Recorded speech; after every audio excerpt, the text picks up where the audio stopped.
আসসালামু আলাইকুম ফ্রেন্ডস, কেমন আছেন সবাই? আশা করি সবাই ভালো আছেন। বন্ধুরা, প্রতিদিন নতুন নতুন টেকনোলজির কারণে নতুন নতুন আপডেট আসে ফেসবুকে।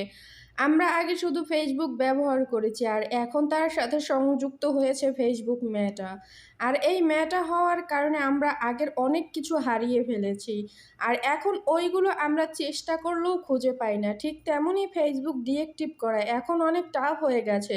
কারো কারো কাছে বিষয়টা অনেক সোজা, আবার কারো কারো কাছে অনেক টাফ। অনেকে ফেসবুক আইডি কিভাবে ডিএক্টিভ করতে হয়, ডিএক্টিভ করার নিয়ম কি, বা কোনো অপশন খুঁজে পাচ্ছেন না। আর হ্যাঁ, আর একটা কথা বলে রাখা ভালো, সেটা হচ্ছে আপনি যদি আপনার ফেসবুক আইডি ডিএক্টিভ করেন, তাহলে আপনার শত্রু যদি থাকে আপনার ফেসবুক আইডিতে, তাহলে কেউ কখনো আপনার ফেসবুক আইডির লিঙ্ক নিতে পারবে না, স্ক্রিনশট নিতে পারবে না, এমনকি আপনার ফেসবুক আইডি রিপোর্ট করার জন্য কোনো অপশন খুঁজে পাবে না। আর আপনি যদি চান এখন আপনি আপনার ফেসবুক আইডিটা ওপেন করবেন, তাহলে আপনি সাথে সাথে ওপেন করতে পারবেন, এ নিয়ে কোনো সমস্যা নেই। তো চলুন, এই ধরনের সমস্যায় যারা আছেন বা যারা ডিএক্টিভ করার অপশন খুঁজে পাচ্ছেন না 2023 সালে নতুন নিয়মে, আজকে আমি তাদের জন্য এই ভিডিওটা তৈরি করেছি। তো চলুন কথা না বাড়িয়ে আমরা আমাদের মূল ভিডিওতে চলে যাই।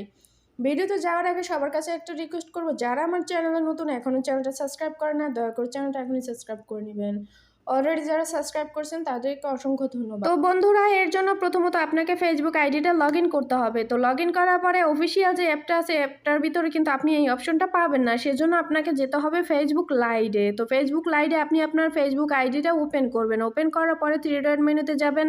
তারপরে দেখতে পাচ্ছেন সবার নিচে সেটিংস বলে একটা অ্যাপ্লিকেশন লেখা আছে, আপনি ডাইরেক্টলি সেটিংসে ক্লিক করবেন।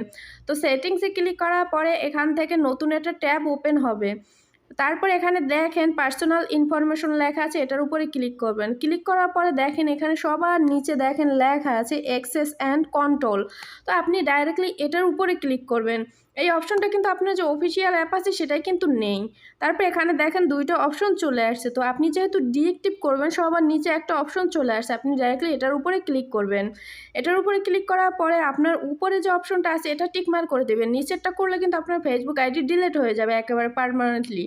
তারপর এখান থেকে আপনি কন্টিনিউ দিবেন। তারপরে যদি আপনার ফেসবুক আইডিতে পেজ থাকে তাহলে এরকমের আসবে, আর যদি পেজ না থাকে তাহলে শুধু ফেসবুক আইডিটাই এখানে শো করবে। তো তারপরে এখান থেকে আপনি ডাইরেক্টলি কন্টিনিউতে ক্লিক করবেন।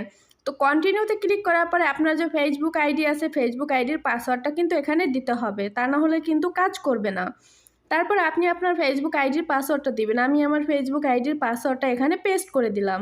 তারপর এখানে কন্টিনিউতে ক্লিক করব। তারপর দেখেন এখানে কিছু কন্ডিশন আছে, আপনি কী কারণে আপনার ফেসবুক আইডিটা ডিএক্টিভ করবেন। তো আমি অ্যানাদার দিয়ে দিলাম সবার নিচে, এবং নিচে কিন্তু একটা ড্যাশবোর্ড আছে। এই ড্যাশবোর্ডে কিন্তু আপনাকে কিছু একটা লিখে দিতে হবে যে কী কারণে আপনি আপনার ফেসবুক আইডিটা ডিএক্টিভ করতে চাচ্ছেন। তো আমি কিছু একটা লিখে দিয়েছি, আপনারাও ঠিক এরকমের কিছু একটা লিখে দিবেন। তারপরে এখান থেকে কন্টিনিউতে ক্লিক করবেন। তো কন্টিনিউতে ক্লিক করার পরে দেখেন এখানে একটা টিক মার্কের অপশন আছে, আপনি ডাইরেক্টলি এটার উপরে ক্লিক করে দিবেন।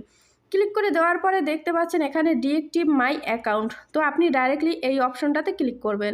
ক্লিক করার পরে বন্ধুরা দেখবেন যে আপনার ফেসবুক আইডিটা এরকম, ফেসবুক আইডিটা যদি ডিএক্টিভ হয়ে যায়, ডিএক্টিভ হওয়ার পরে কিন্তু ঠিক এরকমের দেখাবে। আর অবশ্যই আপনি যখন আপনার ফেসবুক আইডিটা লগ ইন করবেন তখন কিন্তু সেই আগের অবস্থাতেই আপনার আইডিটা ওপেন হয়ে যাবে। তো আশা করি বন্ধুরা ভিডিওটা ভালো লেগেছে। যদি ভিডিওটা ভালো লেগে থাকে তাহলে অবশ্যই চ্যানেলটা সাবস্ক্রাইব করে রাখবেন। আর যদি আপনাদের কোনো সমস্যা থাকে তাহলে অবশ্যই কমেন্টের মাধ্যমে জানাবেন, আমি চেষ্টা করব সমস্যার সমাধান করার জন্য। আর আমার এখানে পার্সোনাল ফেসবুক আইডির লিঙ্ক দেওয়া আছে, অবশ্যই আপনাদের কোনো সমস্যা হলে সেখানে আপনারা আমাকে হাই হ্যালো না লিখে মেসেজ করতে পারেন। ধন্যবাদ।